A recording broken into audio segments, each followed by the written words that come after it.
everybody. Welcome to a Thirsty Thursday edition of The Sweat presented by DraftKings. I'm Emerson Lancia, riding solo with you here today. As for what's coming up in the next 55 minutes or so, yeah, there's a graphic for that. Punch it up, Hoffman. We're talking NFL futures. Patty Mayonnaise, the contractless Josh Jacobs, a few dudes we'll be discussing. How about top plays on today's MLB slate? Very heavy day slate. Former world champion boxer Sean Porter in studio, an Ohio guy. We'll talk about the current state of the sport and also why he does not really know what to expect from his Browns this season. We do know what to expect from Team USA at the World Cup, how to bet their first test of the tournament tomorrow night. But let's start with our hoop heads, DraftKings contributor Jeff Pratt, DK Nation's Chinmay Vaidya, RotoWire's Nick Whalen, talking win totals here ahead of next season, gentlemen. Now that the Summer League is behind us, the Cavs are champions here, Jeff Pratt. You have this odd obsession with Summer League, so I'll start with you. This full Cavs roster, now that we are focusing on the regular season, how do you like its chances of topping 49.5 wins?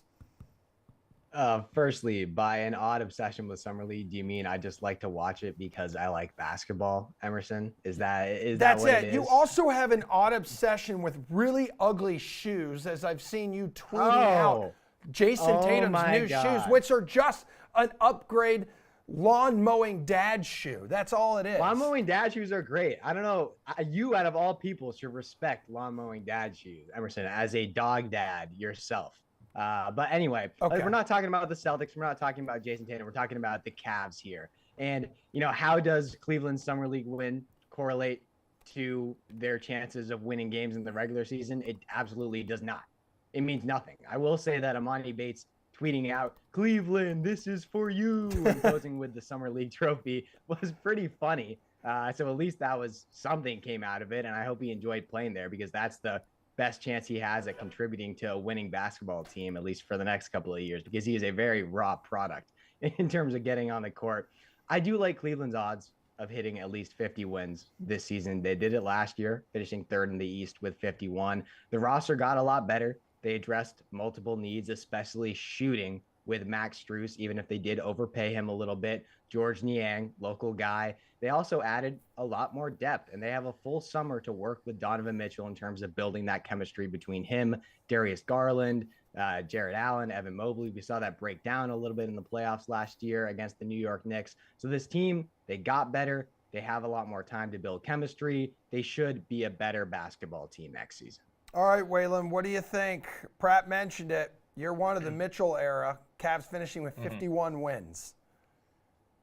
Yeah, I think year one of the Mitchell era went about as well as it could have as far as him fitting in, kind of establishing himself as the number one option, but still allowing Darius Garland to play his game. Evan Mobley didn't maybe take the full leap forward that we thought, but still had a really productive sophomore season. And then you have Jared Allen as kind of this perfect fourth option, a center who could give you 12 and 12, but doesn't really command touches. And I think he's a perfect fit.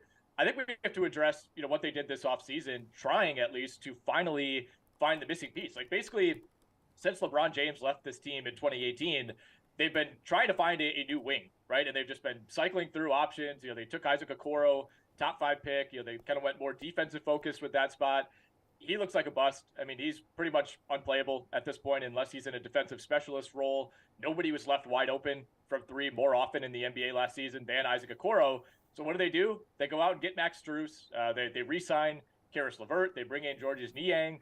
So the upgraded shooting, I think, around Garland and Mitchell, to me, especially if you're going to play two big men who don't shoot in Mobley and Allen, you can't have a third non-shooter out there. And too often last year, they were basically playing a non-shooter at the 5, the 4, and the 3. So that's going to change this season. And for that reason, as long as they stay relatively healthy, I think they can get to 50 wins again. All right, Chinmay, outside of Mitchell and Garland here, who the hell can you trust offensively? Evan Mobley is a guy who I think should continue to grow and get better. We didn't, as Nick mentioned, we didn't see the full package from Evan Mobley last season, but I think another offseason, another kind of year to adjust with Donovan Mitchell in the fold will give Mobley a better idea of where he fits in this offense. But I'm in agreement with the guys. I would take the over on this one.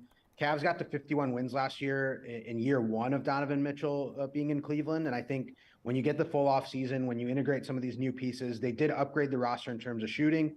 And I think they understand now that they can't just kind of trot through the regular season and expect to then go far in the postseason. They got a rude awakening against the Knicks in the playoffs. So I think this Cleveland team is going to be a bit more focused, going to try a bit more to get a higher seed potentially in the East. And really outside of Boston and Milwaukee, there's a lot of uncertainty in the East as to who's going to be in that top tier. And I think Cleveland, they have the pieces to get there. So I would take the Cavs over on this one. They got to 51 wins last year, and they did nothing but get better in terms of the roster. So the over is the play here. All right, Waylon, talk to me about the Summer League runner-up here. Talk to me about Houston season win total 31.5, my dude. Can the Rockets get there? They certainly can. We saw Jabari Smith play a lot better in Summer League this year than most of his rookie year. You always love to see that. It's fun to watch rookies at Summer League, but I like watching these second-year guys who probably don't want to be there.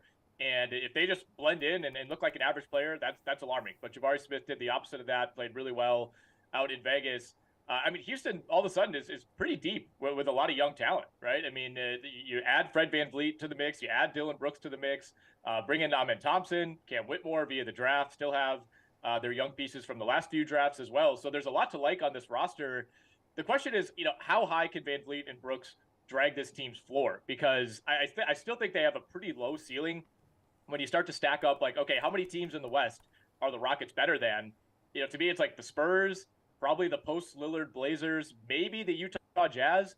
That's about it. So, if your ceiling is like the 12th best team in your own conference, how many wins can you really put up? With that said, Portland last year, 33 wins. Utah last year, 37 wins. I think that's in play. I'm going to trust Fred VanVleet here. We've never seen him in a situation outside of Toronto, but I think there's just enough talent here for this to still be a bad team, a team that doesn't really threaten for the playoffs, but ultimately a team that could finish 32 and 52 or 50, I guess. Yes, 32 and 50. All right, Chinmay, how close is this going to be? It depends on what the Rockets really want to do, in my opinion. I think Houston has enough young talent, and you add in the veterans like VanVleet and Brooks. I don't think they're going to contribute to winning 40 or 50 games. But Jabari Smith appears to be taking a leap. Jalen Green at some point is going to have to take a leap, or he's going to be phased out. And they have enough young talent and depth to at least steal some games at the beginning of the year, play hard in the first couple months, and get to around just below 500 for that stretch. But when you get late in the season, there's a good chance that the Rockets just say, well, we're just going to tank and we're going to, position ourselves for a better draft pick because we have no shot of making the playoffs. And like Nick mentioned, the West is stacked. There aren't that many teams that Houston is definitively better than. So if the Rockets are, maybe 5 or 6 wins away with 10, 12 games left for this total, that would be tough to know because they might tank. They might decide they want to position themselves better for a draft pick. So this is going to be an interesting one. I would lean on the over if they play all their guys throughout the whole season, which I think they ultimately would want to do. It sounds like they want to have a culture shift, but even the Mavericks did, threw away the last 2 games when we all thought they were competing for a playoff spot. So who knows what teams can do at the end of the season. So I think if Houston wants to play their guys the whole way, I would go over, but you never know with these teams that are in a rebuild. For sure. Pratt, how nervous are you taking the over with the possibility, as Chinmay just mentioned, maybe taking the tanking route towards the end? I'm a little nervous. I would still lean towards the over here just because when you've got a guy like Ime Udoka in the locker room now who's no nonsense on the floor, he's not really the type of coach who you would see a team tanking. Now, obviously, there are extending circumstances, things happen, etc. But he's a massive upgrade over what they had in Steven Silas. And all due respect to Steven Silas, it just looked like he was in over his head with that young core. And that wasn't necessarily all his fault. There was clearly a lot of immaturity in the locker room there. But Ime is going to come in, coach these guys very hard. He's going to force them to mature on and off the court. And you look at the additions they made through free agency in the draft. I agree with Nick. I think that we can trust Fred VanVleet here a little bit. He does have championship experience. He's played with a lot of great players. It seems like he understands his role here is not to come in and be the number one guy. It's to come in, get his, but also make sure he's leading these guys, these young players, Jalen Green, Jabari Smith, Cam Whitmore, Amen Thompson. He's going to make them better players. They brought in a guy with playoff experience in Dylan Brooks. That is me being nice to Dylan Brooks, especially considering the contract he got. But there's no denying that this roster is much more talented. I think after seeing the Summer League play, while we know that Summer League doesn't always translate to real NBA production, it looks like Cam Whitmore, the medical concerns were a bit overblown. Him falling to 20 clearly was teams being nervous more than anything. If the guy stays on the floor, he's going to be one of the steals of the draft at this point. So they've got a lot more talent. They've got a much better coach, and they've got veteran leadership in that locker room. So I still think that they're a year or two away from being an actual threat as a team, but hitting the over here seems feasible. Chime, last time we saw the Lakers, they were being swept by the Nuggets in the Western Conference Finals. LeBron James is back in the number 23 threads. Is that enough to get the Lakers over 48.5 wins, though? Was he going to stay healthy in the number 23 jersey? That's the question. I think this is 3 years in a row now that LeBron James has had some sort of major injury, or maybe he didn't have one in that 2019-20 bubble year. But LeBron has started to break down, and you can expect it. The guy has tons of mileage on him, and he's still playing at a great level. The Lakers roster around him is really good. They brought back pretty much everybody that they needed to in this offseason. They added some good pieces in Gabe Vincent, and they brought a backup big man in as well. Blanking on who it was now, but it was a nice sort of fringe rotation pickup that the Lakers got. So I think LA has the roster around LeBron James and Anthony Davis to top this win total easily, but can those two guys stay healthy for a full season? Anthony Davis has never shown that he can stay healthy for a full year. LeBron James has just come off a few major injuries. So I would lean on the under here only because I just don't know that these two guys are going to stay healthy. And you can like Austin Reeves, D'Angelo Russell, Rui Hachimura as much as you want to. But if these guys don't stay healthy, if LeBron and AD aren't healthy, the Lakers aren't hitting over 48.5 wins. Okay, Pratt, going off of that, in this range, at this number here, is this a stay away spot because of the injury risk that comes along with LeBron James and Anthony Davis?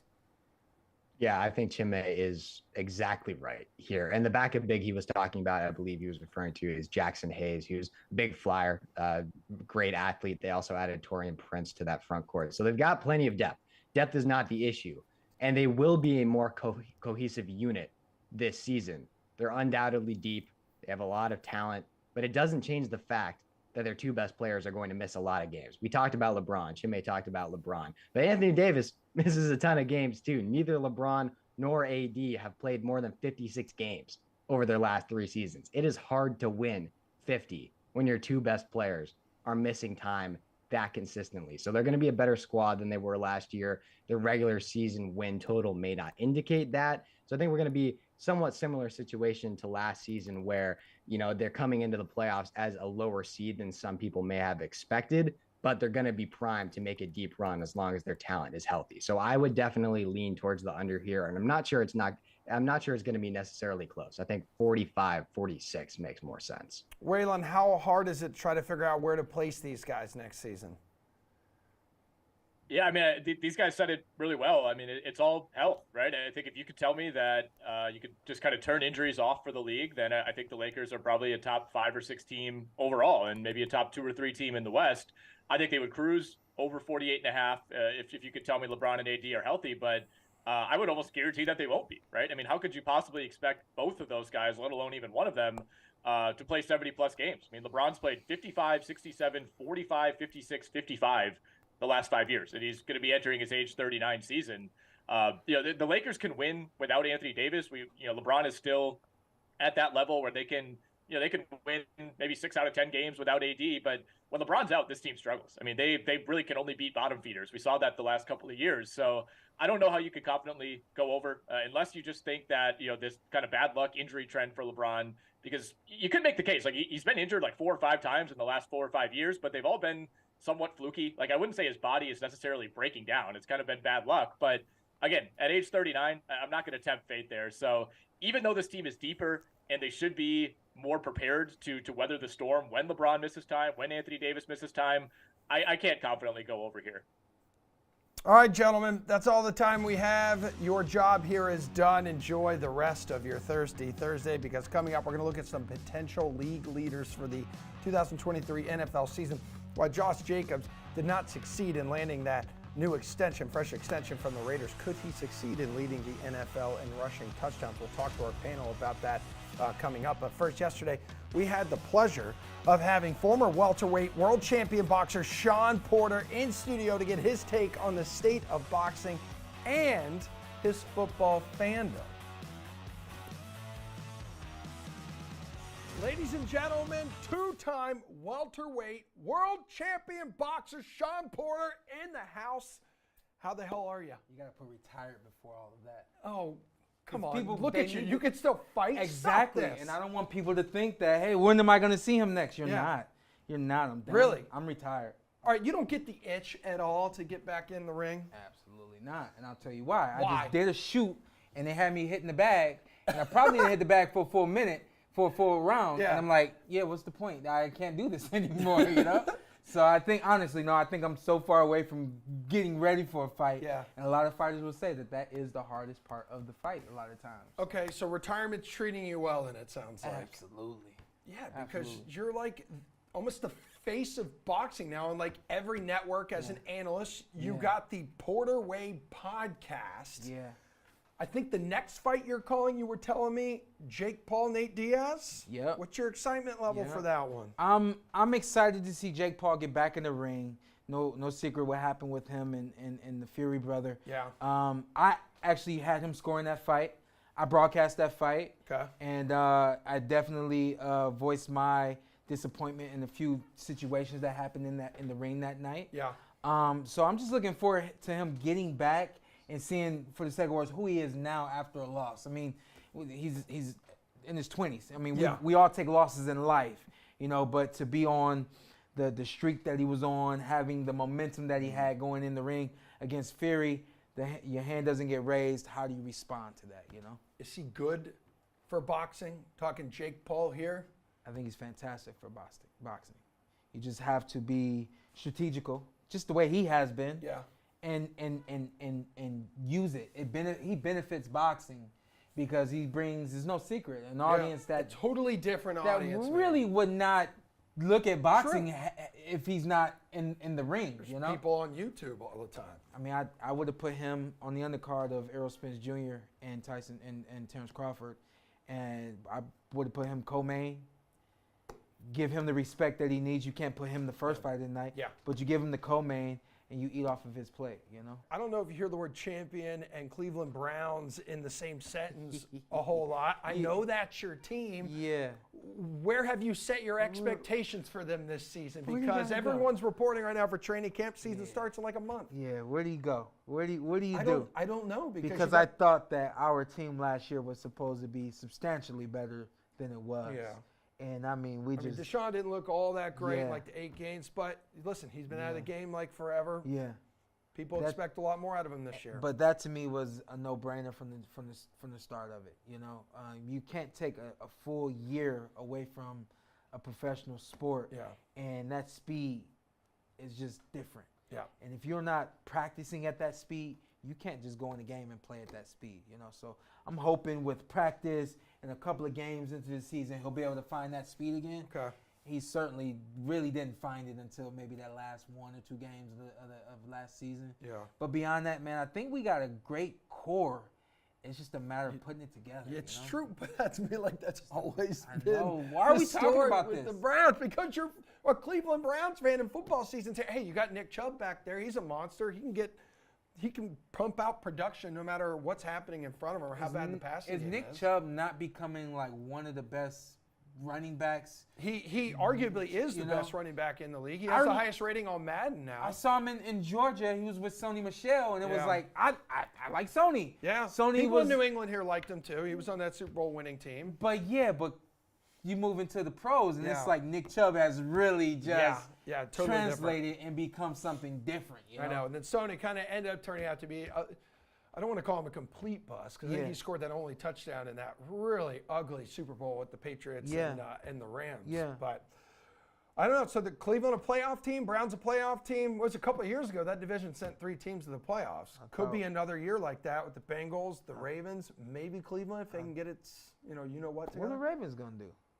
With Lamar Jackson? Yeah, I know, but I mean, how Hey, do they keep missing like this? Odell's there now. You got Mandrews at tight end. Yeah, Odell's there now.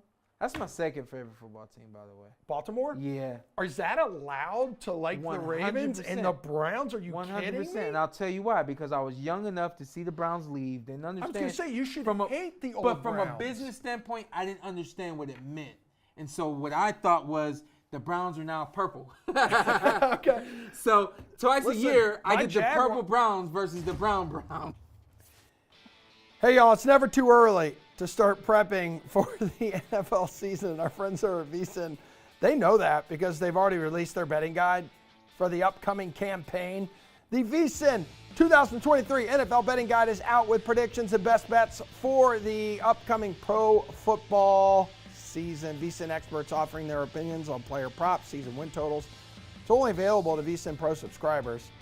So do me a favor, do yourself a favor actually. Sign up now. Get early bird pricing. Go to vsin.com/NFL guide for so much more. One of my favorites from VSiN joining us now, Stormy. Going to be hanging out with Jeff and Pierce. What a trio. We are going to break out our big, beefy crystal balls, looking into the future, some league leader props for the NFL season. Stormy, let's start at quarterback here. Let's start under center. Patty Mayonnaise, the favorite to lead the league in passing yards, plus 300 odds there. But who's his top competition? Well, first of all, I just want to say I've never heard of a crystal ball referred to as beefy, but I like it. Let's keep it rolling. I would say, and he's a short shot for a reason, but Justin Herbert at plus 650, definitely a name worth a look here.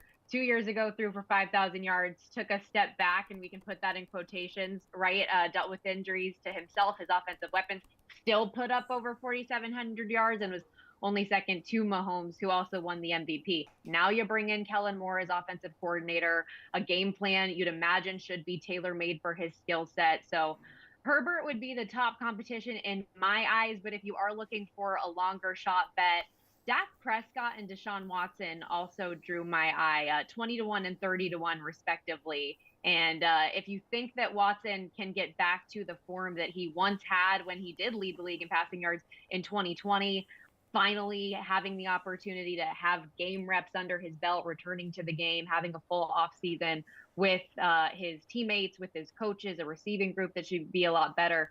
30-1, I don't hate. It's worth a look. It's a long shot for a reason, though. All right, Pierce, I like your haircut. Justin Herbert has a good head of hair as well. Thoughts on him? Who would you bet here?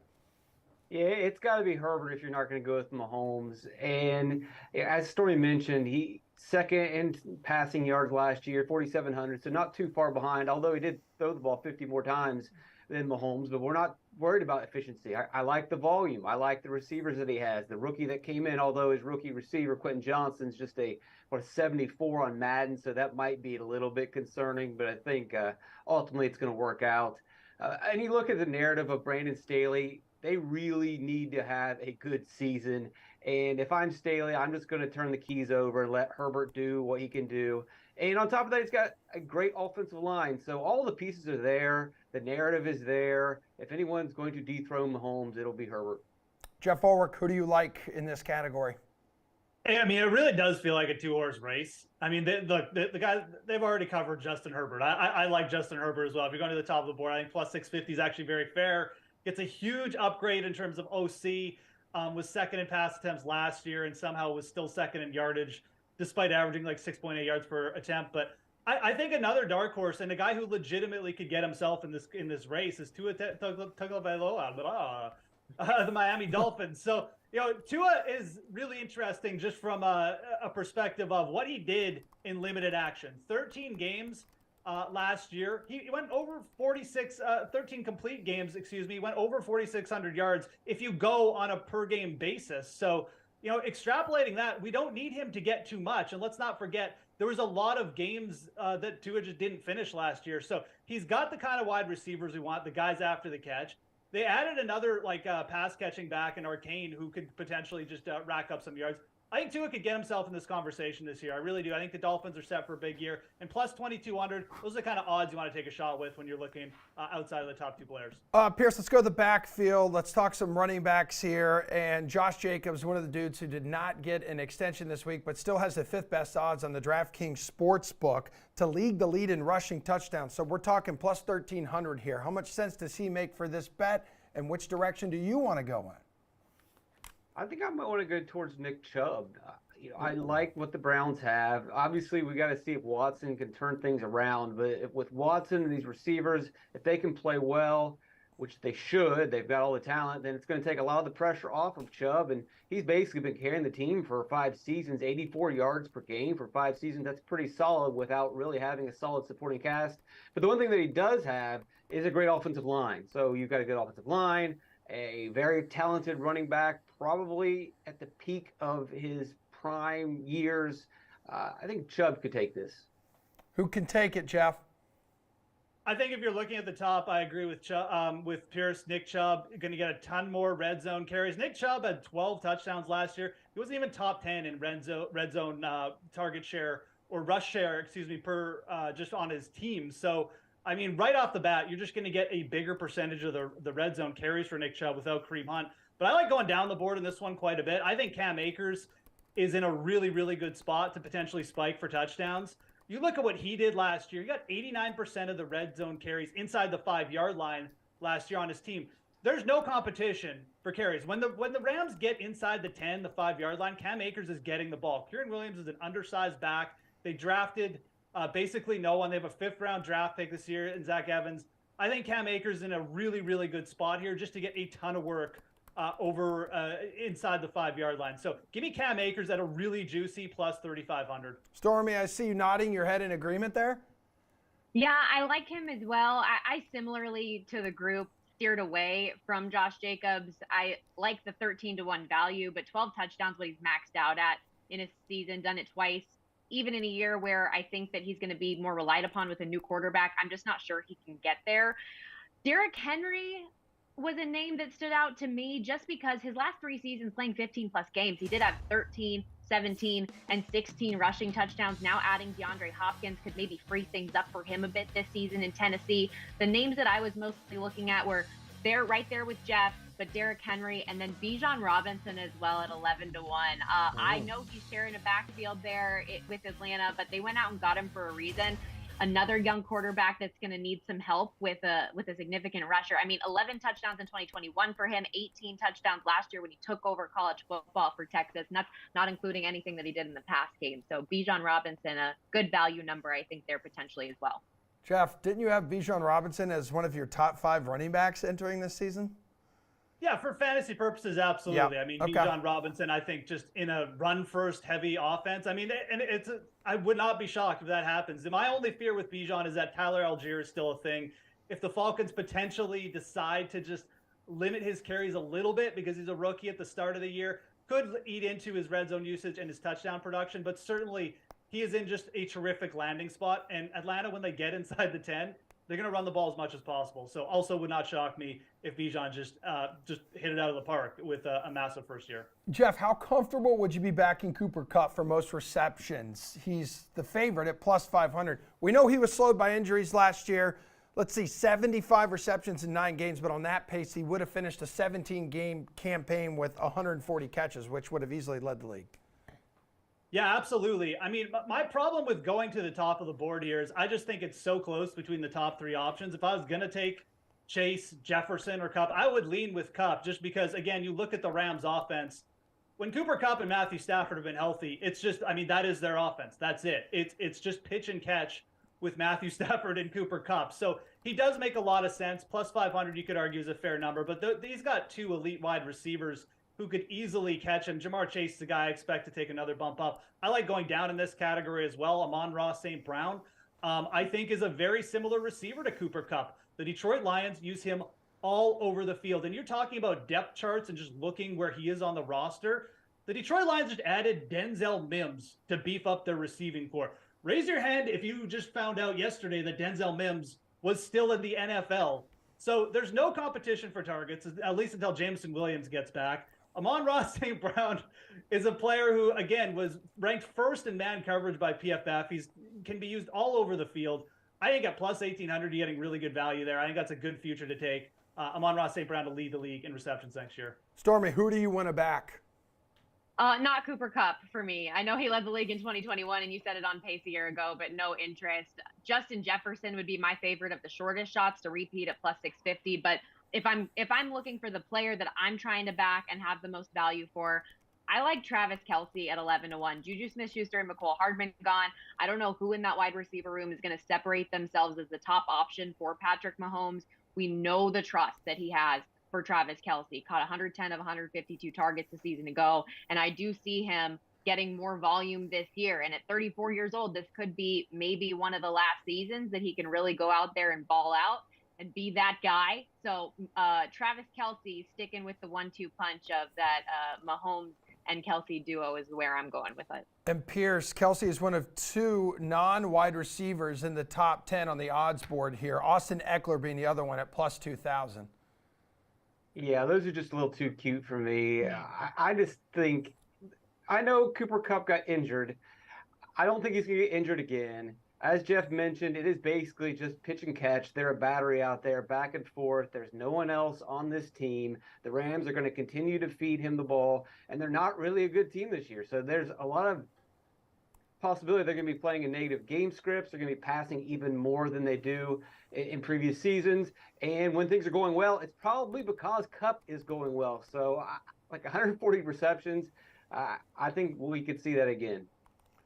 Well, Stormy, we'll stay on the topic here of receiving and looking at the rookie class of 2023. Vikings first-year receiver Jordan Addison coming in as the betting favorite to lead all rookie pass catchers in receiving yards. Plus 250 is the odds there. Who else could challenge Addison for the rookie receiving title?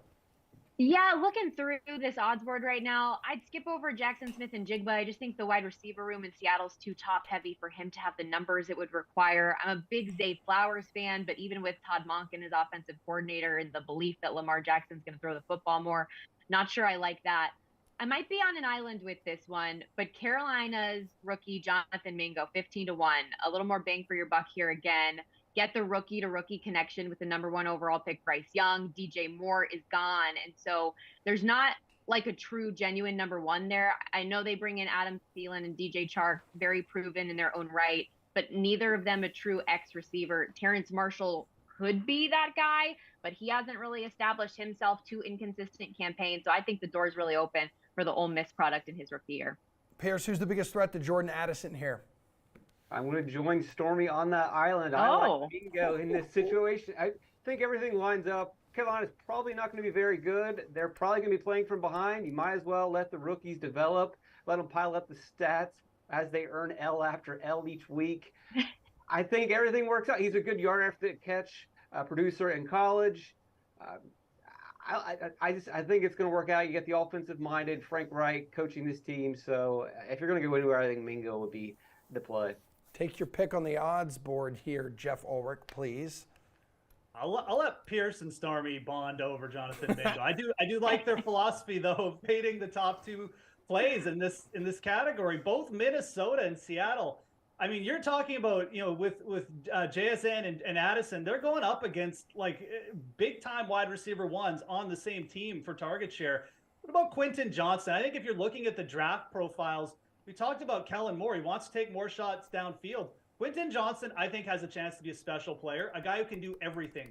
Go downfield, catch those big balls from Justin Herbert, who's just a terrific deep ball passer, can do it outside the pocket, but also just take the short screens for 50 yards. I think Quentin Johnson is the guy I would target here just for simple fact. He's more than double the odds of the top 2 plays. He's going to be in a terrific spot, and he's attached to a quarterback who could get him there. I'll throw out one dark horse here, Marvin Mims at plus 4,500. The Denver Broncos do not have a true wide receiver 1 either. We could even see Cortland Sutton get traded or something before the regular season starts. Mims is a deep field burner. Russell Wilson still likes to take shots downfield. So Mims at plus 4,500, I think at the very least is worth a real, just a sprinkle or a look down there on the board. All right, you three, appreciate the help. Thank you kindly. We'll see you next time you join this potentially award-winning show. We're going to turn our attention to the Diamond. Coming up next, Arizona looking for a series sweep against Spencer Strider and the Braves. Let's dive into some bets. Yeah, coming up next.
VSiN's Danny Burke, DraftKings contributor Gary and Thorne, RotoWire's Eric Halterman. Why are they here, you ask? Well, I have an answer for you to share with all of you at home.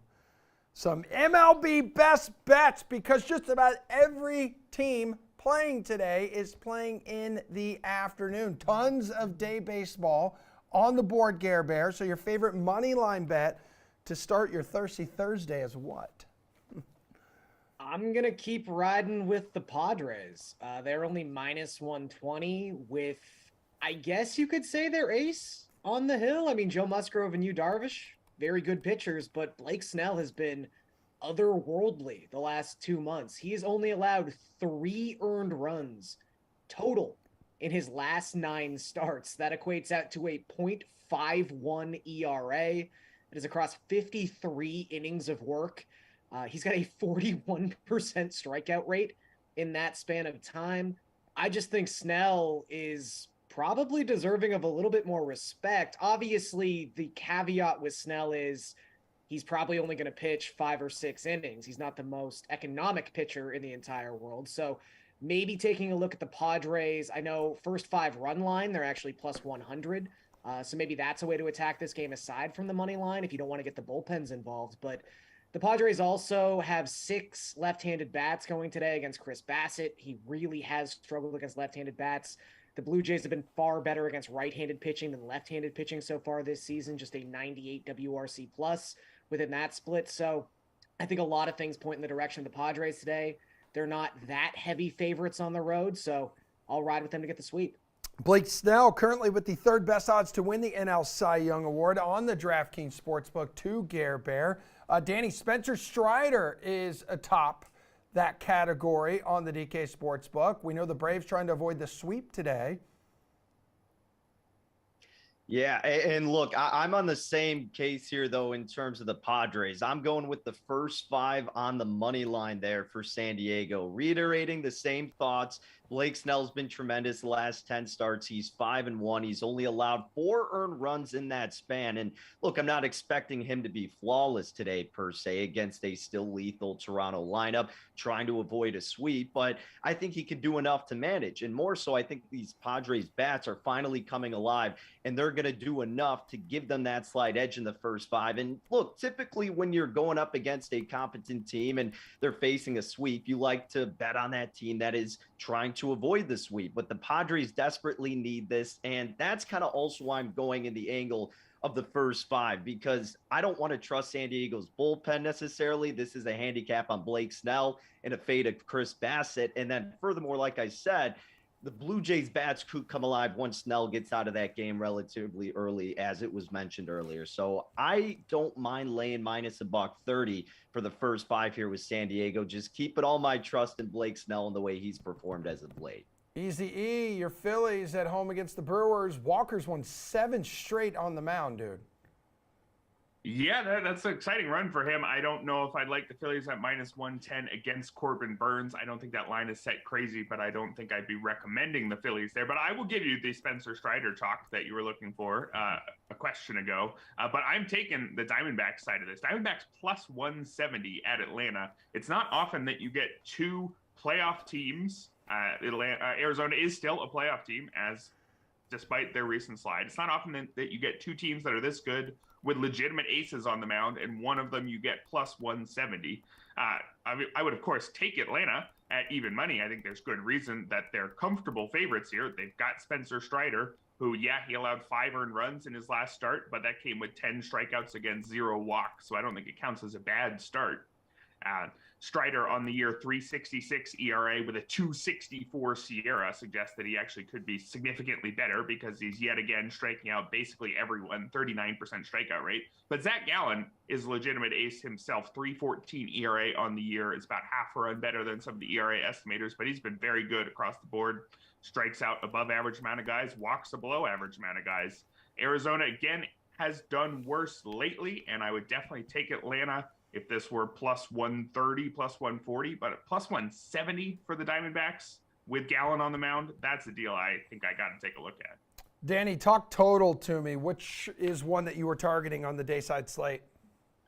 Yeah, I'm looking at this Astros and A's game a little bit later in the slate here, but in terms of a total, I'm going specifically with a team total, and I'm backing Houston in this spot against Hogan Harris, the southpaw whose numbers have not been strong by any sense of the imagination here. He's 6.51 on his ERA, his xFIP 5.45, so even though it's lower than his ERA, still, if you're in the 5s, that's beyond brutal.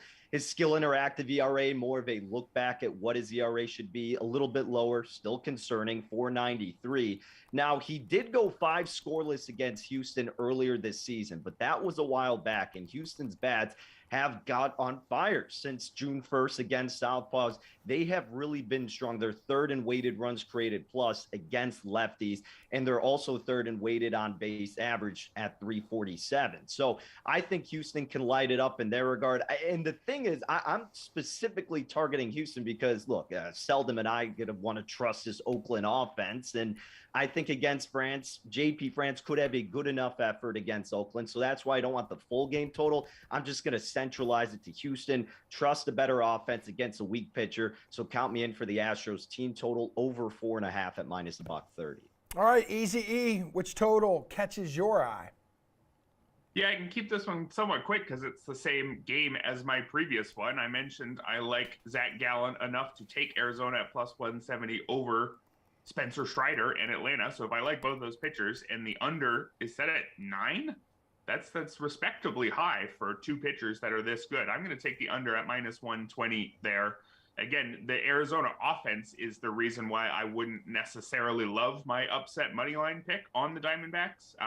Arizona for the season has had quite a strong offense, but over the last month, they sit 23rd in Team WRC+. So they have hit that definite slump. And if that's the reason why you weren't coming with me on the Arizona underdog pick, I think just take the under on the game total here. I think we're in for a really good pitching matchup between Strider and Gallen.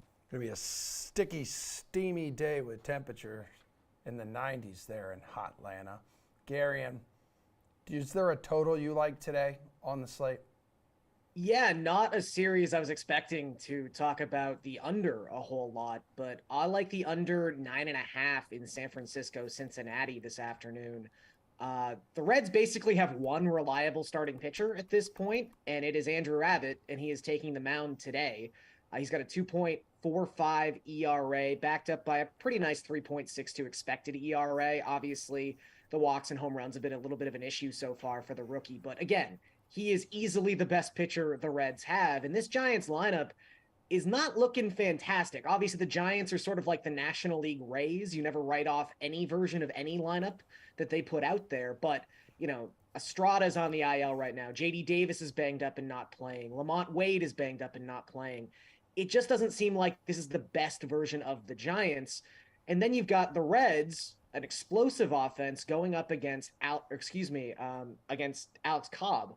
And Cobb has been fantastic so far this season for the Giants. Sub-3 ERA, a very nice 3.16 FIP. And if there's a blueprint on how to survive at Great American Ballpark as a pitcher, it is keep the ball on the ground. And very few guys do it better than Alex Cobb. 57.5% ground ball rate so far this season. So I think just like last night, these two offenses are going to be a bit underwhelming today. This easily goes under 9.5. Under 6-1 the previous 7 games overall, 2 for the Reds, which is kind of crazy considering the electric bats in that lineup. Eric, your player prop du jour, what you got for us? Yeah, I'm looking at a couple in a game that was mentioned by these two earlier. I'm looking at some Padres hitters to go over their hits plus runs plus RBI prop against Chris Bassett and the Blue Jays. The two I like here, Fernando Tatis has to go over 2.5 of those. That's at -105. And then Juan Soto has to go over 1.5. He's at -150. And Chris Bassett is a completely fine pitcher on the other side. He started off the season pretty terribly, then had a strong run. But over his last 8 starts, he's got a 6.15 ERA, and batters are hitting 3.01 against him. Granted, some of the worst starts in those 8-start run were near the start of that run, but even lately, he hasn't been necessarily amazing. And even when Chris Bassett's on, he's still hittable. He's just a solid mid-rotation guy who will help a team get to the playoffs and eat innings, but he's never put away a ton of batters. This year's strikeout rate, 22%. Very league average. You can get hits against him, and I expect the top of the Padres lineup to do so today. Gary, which player are you targeting in the props department? I will also go with the San Diego Padre, but let's talk about Blake Snell again. Wow. I am confused. I am confused by this strikeout prop. It is set at 6.5. It was +115. It is now up to +105, which is still very nice territory to take the over here. Again, the knocks on Snell. He doesn't pitch deep into games. We know that. That hurts the counting statistics. Yet he has cleared 6.5 strikeouts in each of his last 9 starts. The Blue Jays do have the 4th lowest strikeout rate in baseball against left-handed pitching at just 19.4%. But some of those team strikeouts, I think you can just throw out the window when you've got a strikeout artist like Blake Snell taking the mound. Again, 42% strikeout rate in that 9-start span of time. I cannot wrap my head around this. I figured it'd be 7.5, maybe even 8.5. So to see it at 6.5, and again, at plus money to the over, I would jump all over that. Danny Burke, bring us home, please. Yeah, so last night we looked at Cody Bellinger with his hitting props. I'm going still back to the friendly confines, but I'm going with the Cardinals and Paul Goldschmidt against the Cubs ace Marcus Stroman. Look, Stroman has been phenomenal this season, but there has been a tad bit of a slide as of late, and that was to be expected, especially come this July month where these players really start to get weary and sometimes things catch up. And for Stroman, he's kind of lost a little bit of pizzazz on some of his pitches here. And Goldschmidt has had great history against Stroman. He's got a 375 average, 833 slugging, and he's been able to hit it in multiple different ways. He's had 4 singles, a few doubles, a few home runs. I think Goldschmidt can attack Stroman today, and I would look at Goldie over 1.5 bases at a good plus price, plus 130 tonight at Wrigley Field.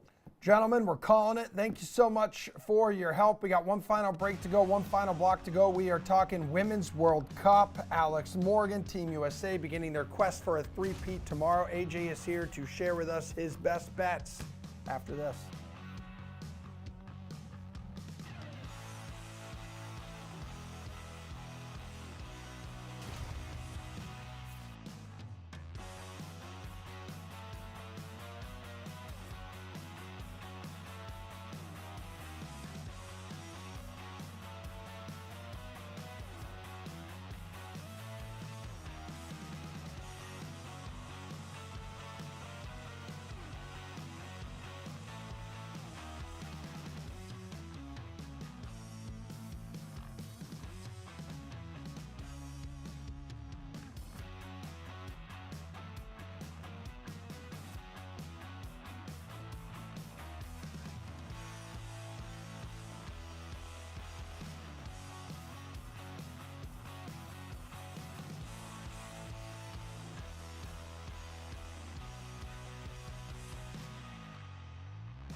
So the host nation's getting off to a fantastic start on the first day of the Women's World Cup. New Zealand opening the tournament Thursday with a surprise 1-0 win over Norway. Australia snagging a 1-0 victory over Ireland to end the day. So Norway, by the way, entering the World Cup as the significant favorite to win Group A, but giving up a goal to Hannah Wilkinson in the 48th minute. AJ Scholes, welcome to the party. Let's talk some top bets for the opening games of this tournament. As we just mentioned, 2 of them already in the books here. Later tonight, Nigeria taking on Canada, Group B matchup. Our neighbors to the north, minus 330 favorites to take this game. You see it playing out that way? I mean, I do, but we obviously saw this morning New Zealand pulling off the upset. They were in that 300, minus 300 range. But this is a Canada team that's coming off a gold medal at the 2020 Olympics or 2021, whatever you want to year you call that one. So I think I'd get some value from some player props here. Christine St. Clair may or may not start, so you may want to wait on this. But if she does, her goal scorer prop is plus 105. Or you could look at 2 or more shots on target for her, minus 140, giving up a little juice there. But I think Canada should roll in this one. What do you think about the Philippines? What chance are you giving this country to hang in there with Switzerland? Swiss heavy, minus 700 favorites. Yeah, I mean, I think the big thing here is this is Switzerland's chance to take command of the group. So I would expect them to push the attack here. They were coming into this playing for second place, but now you have Norway losing. So I would take the over 3.5 goals, comes in at plus 155 here. They'll probably have to all come from Switzerland, so you could target like a Ramona Bachmann or Anna Maria Starakovic for goal scorer props there. What's the best way to approach Spain and Costa Rica here, AJ? Because Spain, the heavy favorite to win this group, minus 650, minus 20,000 to win this match, plus 3,000 for Costa Rica to even pull off a draw. Look, I'll be honest, I kind of like plus 3,000 for a draw. Yeah! Huge odds. Crazier things have happened. If you're worried that maybe Costa Rica would pull off some sort of weird upset, you could go double chance at plus 2,000. The odds are so crazy that this is just tempting to look at Costa Rica here. They finished 4th at the 2022 CONCACAF Championship. Spain has been embroiled in off-field issues lately. Some of their best players aren't even participating in this tournament. Some of them weren't going to, but then decided to come back. I think draw is probably my favorite play here at plus 3,000. But look, I would not begrudge you just taking Costa Rica outright on the money line here. I think this is prime for an upset. Dude, USA also minus 20,000 favorites against Vietnam tomorrow night. They'll begin their quest for a three-peat. That's 9 o'clock Eastern time, Friday night. That's not a great payout here, dude. What's another way to tackle the Americans' first contest of the tournament? I mean, this is honestly a really hard game to find some value here. Okay. You got Vietnam just lost 9-0 in an unofficial friendly with Spain about a week ago. Alex Morgan to score is minus 800. The total is currently set at 6.5, and you're only going to get the over at plus 100 here. So I guess you would take that. You could consider the USA minus 6.5 on the spread comes in at plus 125. That's a little bit of value. Total corners over 10.5. That'll get you plus 100. There's some trickier spots to find if you really want to go goal props. Maybe you take Alex Morgan at a hat trick, comes in at plus 165. You're giving up, I think it's minus 175 or something ridiculous for her to score twice. Similar numbers for Sophia Smith. So it's really hard to find some value in this one. And you're going to have to get creative, maybe do some single game parlays over on the DK Sportsbook to figure out where you can get some value. All right, homie. Love you, mean it, AJ. We'll talk some World Cup with you tomorrow. Going to be a busy weekend ahead over there down under. That is a show, everybody. 6-game Madden slate kicking off at high noon, just a couple minutes from now. Chiefs and the Broncos, little AFC West action. See you back here tomorrow morning, 11 o'clock Eastern time.